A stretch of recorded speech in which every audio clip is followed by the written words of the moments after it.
Ya, terima kasih Moses. Satu sukacita, selamat malam semuanya. Satu sukacita bisa bersama-sama dalam acara kelas forum laki-laki, forum pria yang judulnya adalah Relation. Jadi dia mempelintir bahasa relationship menjadi real rasional daripada laki-laki yang membangun hubungan. Nah, saya akan perkenalkan diri saya dan juga keluarga saya. Sebentar. Oke. Oke, ini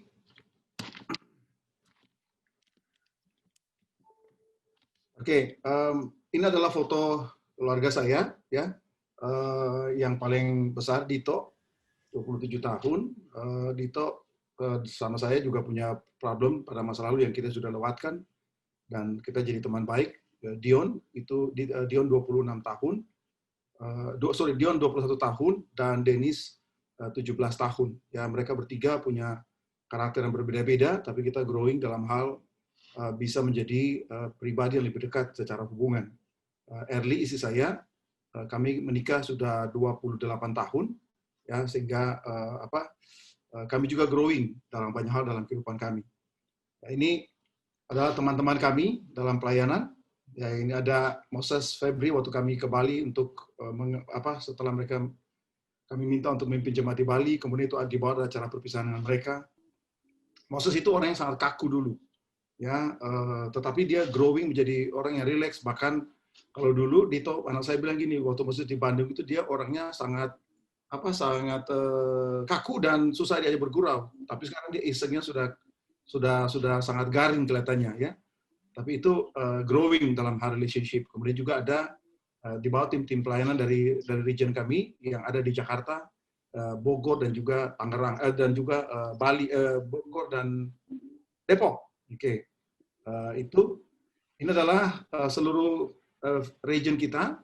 Ya, ini teman-teman pelayanan kita, ada Agus Silvi dari Jayapura, ada Edison Rina dari Sorong, ada Musa Idap dari Manokwari, ada Nartopur yang paling ganteng dari Ambon, ada John Dame dari Bogor dan juga Depok, ada Jordan Sela yang sekarang sudah membantu atau memimpin di Ministry Singgah Jakarta Utara. Ada juga Robert May yang di Ministry Kampus dan juga ada Stefanus. Ada juga Daniel Uli yang membantu di Ministry di Depok yang Single dan Kampus Ministry. Dan juga tentu saja Moses Febri yang memimpin di Bali, ya. Nah, ini juga adalah core leader kami, ya, ada Dan Yuni, kemudian ada ada Coki Imelda, Johanni Silvi, Benget Lili, Yudinova, Jo Erisa, sama Kusman sama Murni. Inilah core kita yang kita retret sekitar tahun lalu kalau nggak salah, sekitar awal tahun lalu. Nah, di dalam Yohanes 13 ayat 15 dikatakan bahwa sebab aku telah memberikan suatu teladan kepada kamu supaya kamu juga berbuat sama seperti yang telah kuperbuat kepadamu. For I have given you an example that you should do as I have done to you. Ayat ini kan mengajar kepada kita bahwa sesuatu yang kita ikutin, ya kita harus ikut karena Yesus telah memberikan kepada kita contohan. Jadi Yesus telah memberikan kepada kita example yang kita harus mengikutinya sama seperti dia telah melakukannya. Saya sangat terinspirasi dalam beberapa lesson-lesson saya dalam beberapa minggu ini. Saya sangat fokus kepada bagaimana Yesus meninggalkan contoh di dalam pelayanannya yang kita perlu ikuti. Dan hari ini saya akan bicara bagaimana Yesus memberikan contoh dalam hal relationship yang kita bisa pelajari. Di dalam Yohanes 1 ayat 38-40 ini contoh bagaimana Yesus itu seorang yang relational man. Dikatakan tetapi Yesus menoleh ke belakang, ia melihat bahwa mereka mengikuti dia lalu dia berkata kepada mereka, "Apa yang kamu cari?" Kata mereka kepadanya, "Rabi," yang artinya guru, "di manakah engkau tinggal?" Ia berkata kepada mereka, "Marilah dan kamu akan melihatnya." Come and see. Mereka pun datang dan melihat di mana ia tinggal, dan hari itu mereka tinggal bersama-sama dengan dia. Waktu itu kira-kira pukul 4. Salah seorang dari keduanya yang mendengar perkataan Yohanes lalu mengikuti Yesus adalah Andreas, saudara Simon Petrus. Dan dari Andreaslah kemudian kita tahu dapat Simon Petrus dan juga dan lain-lain. Tapi menarik adalah ketika orang bertanya kepada mereka, Rabi, di mana kamu tinggal? Yesus kan bisa bilang, oh saya tinggal di sini. Betul kan? Saya tinggal di daerah sini. Apa yang Yesus lakukan? Yesus bilang adalah, come and see. Diajak mereka datang ke rumahnya. Ya hari ini kalau kamu ditanya, kamu tinggal di mana? Maka kalau kamu jawab, oh saya tinggal di sini. Berbeda dengan waktu orang bertanya, kamu tinggal di mana? Dan saya bilang, oh saya tinggal di sini. Mari datang dan lihat. Artinya adalah bahwa sejak awal Yesus adalah relational man, seorang laki-laki yang sangat fokus kepada membangun hubungan.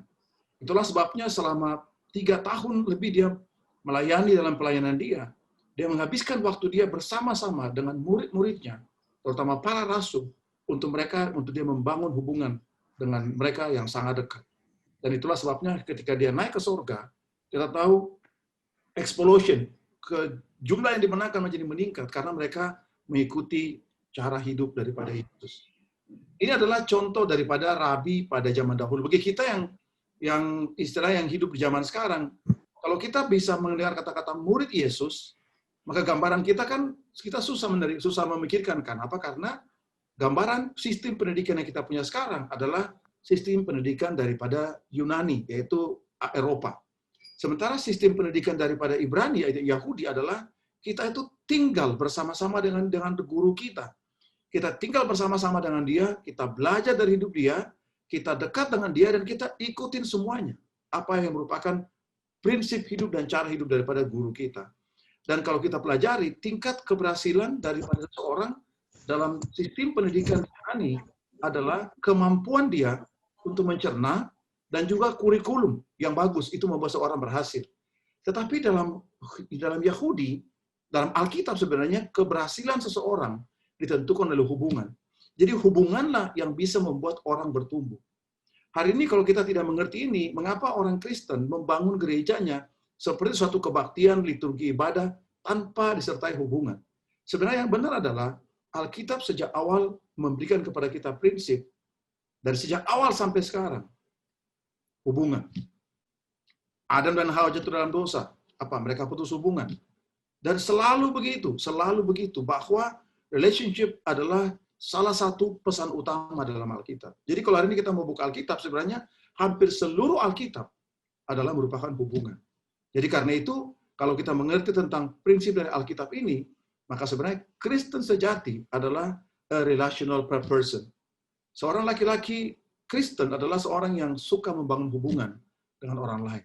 Hari ini kita akan bicara bagaimana melihat hubungan, relationship dari sisi Alkitab, tetapi juga semen sebagai laki-laki, bagaimana yang bisa kita lakukan.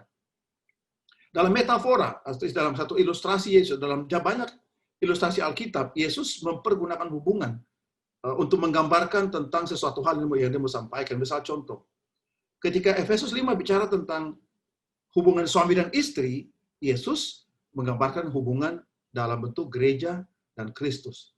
Jadi gereja dan Kristus, dia ambil contoh hubungan suami dan istri. Ketika bicara tentang bagaimana taking care of, merawat, menjaga, memelihara, dia pakai istilah gembala dengan domba, shepherd and sheep. Ketika bicara tentang proses belajar, dia pakai istilah rabai dan disciple, murid dan guru dia pakai. Ketika bicara tentang hidup yang berbuah, fruitful life, dia pakai hubungan pokok anggur dan juga ranting-rantingnya, true vine dan juga branches. Dia pakai istilah itu, dia pakai hubungan pohon anggur, pokok anggur dengan ranting-rantingnya. Ketika bicara tentang partnership dalam gospel, kalau kita baca awal-awal dia bilang dia master. Kemudian dia bilang mereka adalah hamba, servant, atau slave. Kemudian dia menjadi friend sesudah itu. Dia hubungan juga growing. Sementara hubungan Kristus dengan gereja di akhir zaman, dia bicara pengantin laki-laki dengan mempelai perempuan. Dia bicara dua hubungan, yaitu adalah hubungan pernikahan. Jadi kalau kita baca di dalam Alkitab banyak sekali ilustrasi-ilustrasi atau gambaran-gambaran tentang hubungan yang digambarkan oleh Kristus dalam pengajarannya. Inilah saya suka. Coba kita lihat dalam Yakobus pasal 2 ayat 24. Dia bilang begini, dengan jalan demikian, genaplah nas yang mengatakan, lalu percayalah Abraham kepada Allah, maka Allah memperhitungkan hal itu kepadanya sebagai kebenaran. Karena itu, Abraham disebut the friend of God. Nah, ini orang sering bikin lagu, I'm a friend of God. Orang lupa bahwa sebenarnya itu cuma kata-kata manis. Tapi the truth adalah, waktu orang itu betul-betul obey firman Tuhan, lakukan firman Tuhan, maka orang itu diangkat menjadi sahabat daripada Allah. A friend of God. Jadi bayangkan, even Tuhan sendiri pun menggambarkan hubungan itu sebagai persahabatan. Ketika orang itu mau obey firman-Nya, dia menyebut mereka sebagai friend of God. Jadi karena itu, hari ini kalau saya baca ini, saya pikir, wah, berarti tujuan iman saya, the ultimate goal of my faith, adalah saya become a friend of God. Ya jelaslah kalau saya tidak bisa friend of God di sini, bagaimana saya bisa bertemu dengan Tuhan? Karena dengan saya menjadi friend of God selama saya masih hidup, ketika saya mati, maka itu hanya berubah tempatnya. Karena friend-nya sudah ada dari zaman ini, dari zaman saya di dunia masih hidup.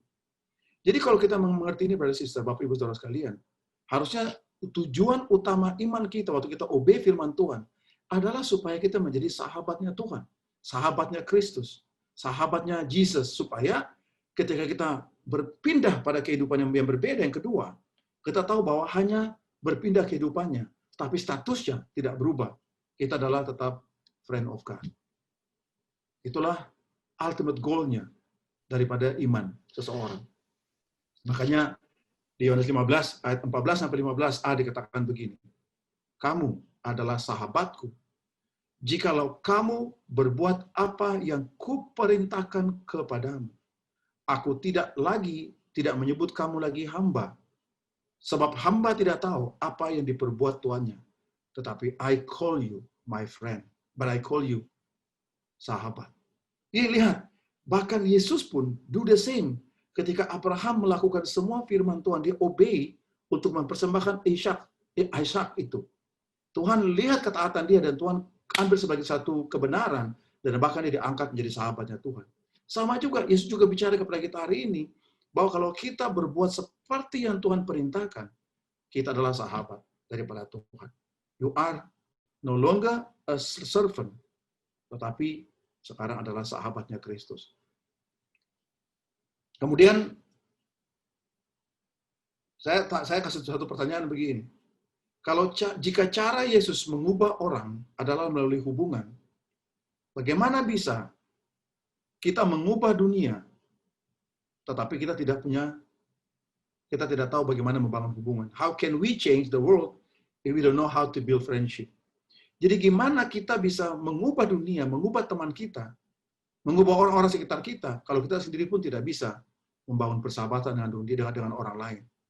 Pasti kita susah. Kita boleh bisa punya knowledge, tetapi knowledge itu tidak akan bisa bantu orang.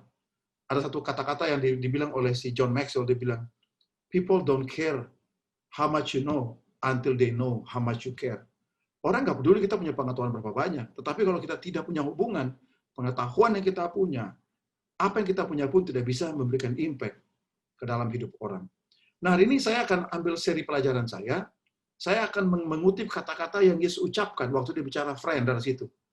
Ketika Yesus berkata-kata tentang sahabat, friend, maka kita akan bisa lihat apa hati atau apa yang Yesus punya yang bisa merupakan gambaran daripada seorang yang relational person.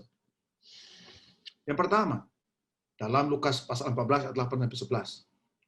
Ini dia bicara tentang ilustrasi atau satu perumpamaan. Dia bilang, kalau seorang mengundang engkau ke pesta perkawinan, janganlah duduk di tempat kehormatan, sebab mungkin orang itu mengundang seseorang yang lebih terhormat daripadamu, supaya orang itu yang mengundang engkau dan dia jangan datang berkata kepadamu, berilah tempat ini kepada orang itu, lalu engkau dengan malu harus pergi duduk di tempat yang paling rendah. Tetapi apabila engkau diundang, pergilah duduk di tempat yang paling rendah. Mungkin tuan rumah akan datang dan berkata kepadamu, sahabat, silakan duduk di depan. Dan dengan demikian engkau akan menerima hormat di depan mata semua tamu yang lain. Sebab barang siapa meninggikan diri, ia akan direndahkan. Dan barang siapa merendahkan diri, ia akan ditinggikan. Menariknya begini, kalau kita perhatikan. Ketika bicara kepada orang yang sombong itu, dia tidak menyebutkan kata sahabat. Dia bilang, berilah tempat ini kepada orang itu. Tetapi bicara kepada orang rendah hati itu, dia berkata, friend, silakan duduk di depan. Jadi artinya apa? Apa pesan di sini Tuhan bilang? Kalau kita mau menjadi seorang yang relational man, maka yang pertama dia harus humble, harus rendah hati. Kalau kita orangnya sombong, orangnya pilih-pilih teman, orangnya lihat-lihat orang, nggak bisa kita menjadi bangun persahabatan. Orang yang bisa bersahabat dengan siapa aja adalah orang yang relational, dan orang itu adalah orang yang rendah hati. Tidak bisa kita mau membangun relationship dengan orang, tapi kita orang yang prideful dan suka mandang orang, ngukur orang kaya, orang miskin, orang ganteng, tidak ganteng, orang punya, tidak punya, pendidikan tinggi, pendidikan rendah, nggak bisa. Nggak bisa kita mendapatkan sahabat seperti begitu. Makanya dia bilang, kalau kita baca yang saya bilang tadi, menariknya adalah, dikatakan, ketika kepada orang yang sombong itu, dia tidak sebut kata sahabat, dia bilang, berilah tempat kepada orang itu. Tetapi kepada orang rendah hati, dia bilang, friend, silakan duduk di depan. So relationship man is a humble person. Relational man is a humble person. Poin saya pertama adalah rendah hati. Orang yang humble dalam membangun hubungan adalah orang yang mendengar lebih banyak, bukan dia lebih banyak ngomong. Hari ini kalau kita ketemu sama orang itu yang paling banyak ngomong. Kita tidak kamper sama orang itu. Orang itu dia hanya mau interestnya dia tidak mau take interest kepada orang lain. Dia tidak mau peduli orang lain punya mau sampaikan apa, yang penting dia sudah sampaikan apa yang dia mau sampaikan, selesai pembicaraan. Pernah ketemu dengan orang seperti begitu? Mau nggak kita jadikan orang itu sahabat? Pasti kita nggak suka. Jadi orang yang humble waktu dia bertemu dalam membangun persahabatan adalah orang yang listen more. Dia lebih banyak diam. Bukan berarti dia tidak suka bicara. Dia hanya bicara supaya pembicaraan itu nyambung. Dan bicara untuk dia bisa lihat interest daripada orang lain. Orang yang humble adalah orang yang namanya bijaksana atau considerate. Dia lebih banyak take interest. Dia lebih banyak pikir apa yang terbaik bagi orang itu. Bukan dia mau bicara apa yang terbaik bagi dirinya. Orang yang humble, dia tidak ada favoritnya. Dia lihat semua orang, dia bersahabat sama semua orang. Tapi orang yang tidak humble, dia hanya berteman dengan orang tertentu. Itu adalah humble dalam relationship. Hari ini Yesus bersahabat dengan siapa aja. Kita tahu dia bahkan duduk, makan, dan minum dengan pemungut cukai. Dan pada waktu itu, pemungut cukai itu dianggap sebagai orang koruptor. Yesus duduk dan makan sama mereka. Yesus berbicara dengan orang pendosa. Ketika perempuan pendosa datang, mereka memperlakukan dia dengan tidak baik. Sampai mereka lihat, dia kan tahu itu perempuan pelacur. Yesus membiarkan, Yesus berbicara dan berkata, udah, pergi dan jangan berbuat dosa lagi. So, a lot of quality yang Yesus punya, ketika dia membangun hubungan dengan orang. Dia tidak memandang wajah. Dia bersahabat dengan siapa saja. Orang pendosa yang paling parah pun, dia bersahabat sama mereka. Hari ini kita harus bisa membangun persahabatan dengan siapa aja. Kita tidak bangun sahabat karena kita itu butuh tenaga orang itu baru kita bersahabat. Setelah tidak, ya sudah selesai.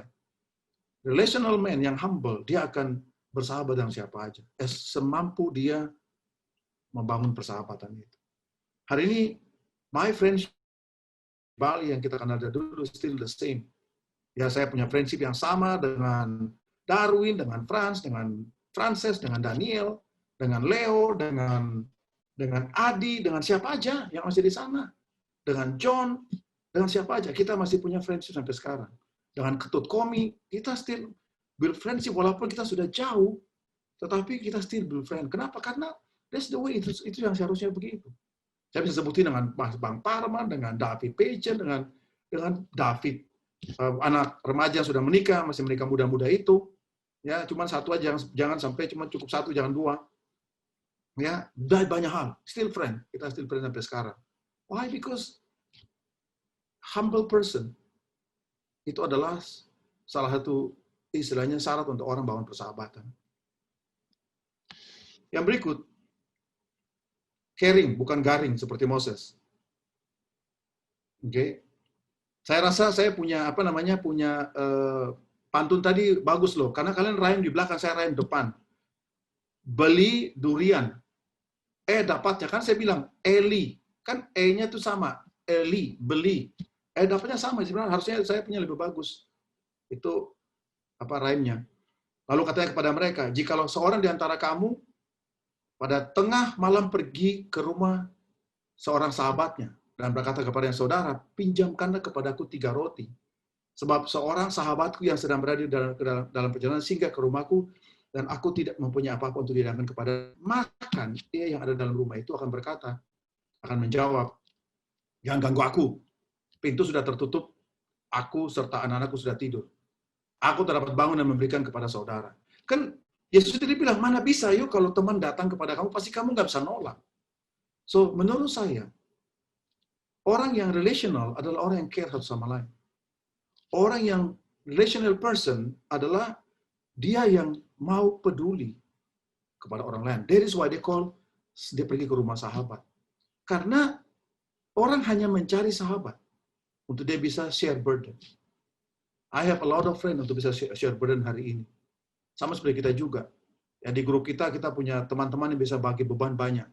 Ya, saya punya Bang Coki, saya punya Johan, saya punya Joe Eriza, saya punya Benget Lili, saya punya Kusman Murni, saya punya Yudi Nova. Orang-orang kita bisa bagi beban sama-sama. Ya. Nah, ini semua bilang, tetapi kita harus care satu sama lain. When you care, maka the happiness matters.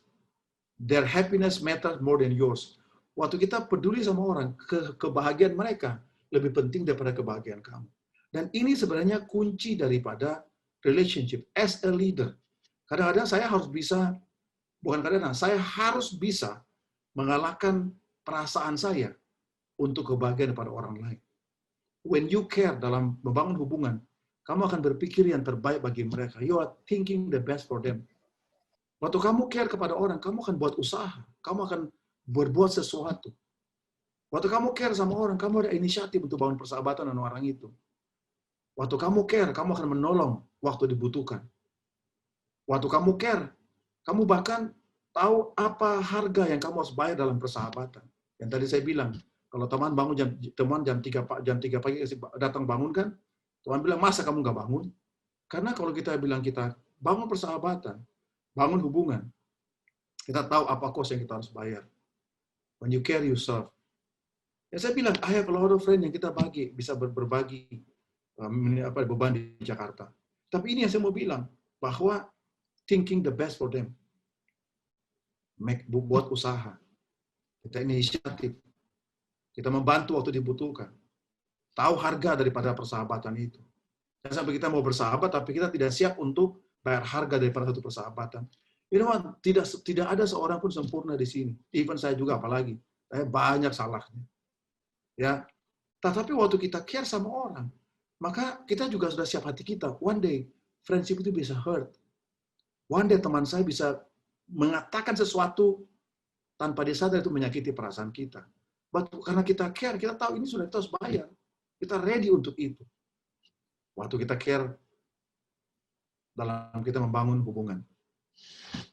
Yang berikut adalah love from the heart. Orang yang relational man adalah orang yang mengasihi dari hati. Ini cerita tentang Lazarus. Lihat ya, beberapa kali dia mention tentang kasih, Yesus mengasihi. Dikatakan, Lazarus itu sakit. Kemudian mereka bilang kepada Yesus, Tuhan, dia yang engkau kasih itu sakit. Ya, Yesus kemudian bahkan Alkitab kasih pernyataan, Yesus memang mengasihi Marta dan kakaknya, dan Lazarus dia katanya mengasihi mereka. Dan kata-kata Yesus kepada temannya, kepada Lazarus, di ayat yang ke-11, demikianlah perkataannya itu, sesudah itu dia berkata kepada mereka, Lazarus, teman kita, telah tertidur, tetapi aku pergi ke sana untuk membangunkan dia dari tidur. Nah, saya tahu, ini kan dia tidak tahu sudah meninggal. Tetapi, dalam terjemahan bahasa Indonesia, dikatakan Lazarus saudara kita. Dalam terjemahan bahasa Inggris, dikatakan Lazarus our friend. Yesus menyebut dia our friend, bukan saudara. Ayat yang ke-33, ketika Yesus melihat Maria menangis, dan juga orang-orang Yahudi yang datang bersama-sama dengan dia, maka masgulah hatinya. Nah, masgul itu adalah hati itu hati itu tergerak hatinya. Dia move the heart-nya kayak, dan dia sangat terharu dan berkata, di manakah dia kamu baringkan? Jawab mereka, Tuhan, marilah dan lihatlah. Maka menangislah Yesus. Dan bahkan orang Yahudi berkata, lihat betapa kasihnya kepadanya. Berulang-ulang mereka mention bahwa Yesus sangat mengasihi orang. Saya mau kita tahu, brothers and sisters, apakah Yesus tidak bisa membangkitkan Lazarus? Bisa. Pertanyaan saya begini, kan mati dia bisa bangkitkan, kenapa dia nangis? Wah, Yesus nangis ketika Lazarus mati, yang kita tahu dia bisa bangkitkan mereka. Dia bisa membangkitkan Lazarus. Berarti dia sayang orang itu dari hati. Kalau kita mau bangun persahabatan, kita harus sayang orang dari hati kita. Itu love from the heart. Dan itu yang Yesus nyatakan, yang Yesus tunjukkan.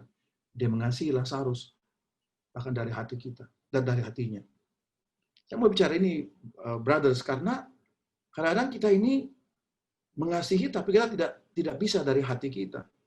Sehingga kita ketika ada sesuatu hal yang terjadi dalam hidup orang lain, kita nggak bisa feel apa orang itu rasakan. Karena kita tidak mengasihi dari hati itu. Maka kemudian, love from the heart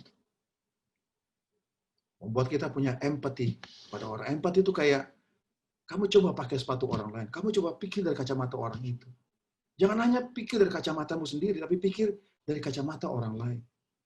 Orang yang mengasihi dari hati, dia itu bisa secara emosi dia connect. Secara emosi dia bisa connect. Dia lihat gesturnya orang, bahasa tubuh orang, dia bisa rasa ini orang lagi nggak oke. Karena dia sayang dari hati. Love from the heart adalah orang sincere, orang itu tulus. Dia nggak ada motivasi lain. Dia betul tulus mengasihi orang. Orang yang mengasihi dari dalam hatinya adalah orang yang mengerti orang, bukan pingin dimengerti. Itu kan wanita yang pingin dimengerti. Maka ada lagu Karena Wanita, itu wanita pingin dimengerti. Kalau kita brother kan kita mengerti wanita, makanya kita relational man. Kita lebih mengerti bukan untuk dimengerti. Sama juga, jangan sampai kita ini kayak komplain. Lu ngerti gua dong, kita kayak laki-laki yang shows emosi, tetapi in a negative way. Lu ngerti gua dong, padahal sebenarnya kita harus bisa mengerti orang lain. Why? Because kita mengasihi orang dari hati, we love from the heart. Orang yang relational man adalah dia show compassion. Tunjukkan rasa belas kasihan. Lihat ya, mereka bawa orang lumpuh. Mereka membongkar atap untuk menurunkan orang itu. Dalam terjemahan bahasa Inggris, dia bilang, "Hi, friend, dosamu sudah diampuni." Dalam bahasa Indonesia kan saudara, dosamu sudah diampuni. Dalam NIV bilang, friend, dosamu sudah diampuni. Ketika Yesus mengampuni dosa orang itu, dia lihat sebagai persahabatan. Dia lihat sebagai sahabat, dia bilang, my friend, your sin is forgiven. Friend, your sin is forgiven. Itu adalah relational man. Dia show compassion. Dia lihat belas kasihan kepada orang. Dia show care. Dia show love. Juga dia show compassion. Orang buat salah dia maafkan. Dia gampang mengampuni orang. Itu relational man. Orang yang compassionate adalah orang yang gampang memaafkan. Tidak simpan kesalahan orang lama-lama. Orang yang relational man, dia itu punya kewilling, dia itu punya kerelaan ada untuk membangun persahabatan. Dia gampang memaafkan. Dia tidak menyimpan kesalahan orang. Hari ini lebih gampang kita lupa kebaikan orang daripada kita lupa kesalahan orang. Isi untuk kita lihat dan ingat kesalahan-kesalahan orang lain kepada kita. Tetapi semua kebaikan orang lain kepada kita suka gampang lupa. Itu menunjukkan bahwa kita tidak punya compassionate, tidak punya belas kasihan dalam hidup kita kepada orang lain. Orang yang compassionate, itu easy to forgive. Tidak simpan salah orang. Tapi punya kerelaan, willingness yang kuat. Yang terakhir, lihat ya, saya suka bagian ini. Nah, ini ayat yang betul-betul menyentuh hati saya. Ketika Yesus masih berbicara, datanglah Yudas, salah seorang dari ke-12 murid itu. Dan bersama-sama dia segerombolan besar orang yang membawa pedang dan pentung. Disuruh oleh imam kepala dan tua-tua Yahudi, orang yang menyerahkan, dia telah memberitahukan tanda ini kepada mereka. Orang yang akan kucium, itulah dia, tangkaplah dia. Dan segera ia maju mendapatkan Yesus dan berkata, "Salam Rabi." Lalu dia mencium dia. Tetapi Yesus berkata kepadanya, "I like this part." He said, "My friend, hi friend, untuk itukah engkau datang?" Maka majulah mereka memegang Yesus dan menangkapnya. Jadi imagine ya, setelah Yudas mengkhianati Yesus, di depan mata Yesus, ini adalah tetap teman dia. It doesn't matter. Yudas telah menikam dia dari belakang. Yesus lihat muka dia. Yesus berkata, "Hi friend." Yesus bukan orang yang sarkasme. Betul ya? When they say friend, that means it's from the heart. Because dia righteous. Kalau kita bisa bilang friend pada orang, istilahnya kita tuh kayak cuman asal ngomong aja. But waktu Yesus bilang, "Hi friend, hai teman," memang itu dari hatinya. That means adalah bahkan ketika Yudas menjual dia masih panggil Yudas teman. Orang yang relational man akan tetap jaga persahabatan. Bahkan ketika persahabatan itu menyakiti hatinya. Dia still jaga persahabatan. Orang yang bukan relational man, ketika disakiti dia menjauh, dia tidak mau dekat lagi. Tapi relational man akan tetap dekat even when friendship is hard. Dan friendship itu hurting atau menyakiti hubungannya itu. So hari ini Bapak dan juga saudara-saudara, saya ambil 5 relational man. Ya, yang saya rasa ini membantu saya.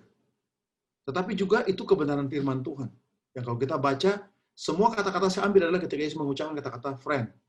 Itulah saya ambil sebagai 5 poin saya. Yang pertama adalah relational man adalah a humble person. Rendah hati. Relational man adalah orang yang peduli satu sama lain. Relational man adalah orang yang mengasihi. Relational man adalah orang yang compassionate. Relational man adalah orang yang bertekun, perseverance. Even waktu kamu disakiti, kamu tetap bertekun mengasihi orang itu. Kamu tetap bertekun bersahabat sama orang itu. Itulah relational man. Dan saya baca ini, saya bilang gila. Semua 5 ini, semua bicara tentang healthy emosi. Healthy emotional. Dan hari ini dengan emosi kita yang sehat, kita jadi humble, jadi care, jadi mengasihi, jadi compassionate, belas kasihan, dan kita bertekun, bahkan dalam membangun hubungan. Semoga kita sudah nanti tua-tua seperti bapak-bapak ini, kita masih tetap dekat. Gak tahu kita bisa bertemu, mungkin saya pindah kemana, atau mungkin pindah ke Bali, tinggal di Bali, I don't know. But we still friend, bisa ketemu, Ketut sudah pakai tongkat, ya, tapi Komi marah-marah karena sudah lambat jalannya. Ya, tetapi tetap bersahabat kita. Ya, Darwin masih bawa teh botol untuk istrinya, tetap bersahabat kita. So humble, care, love, compassionate, dan persevere. Semoga Tuhan memberkati kita semuanya. Amin.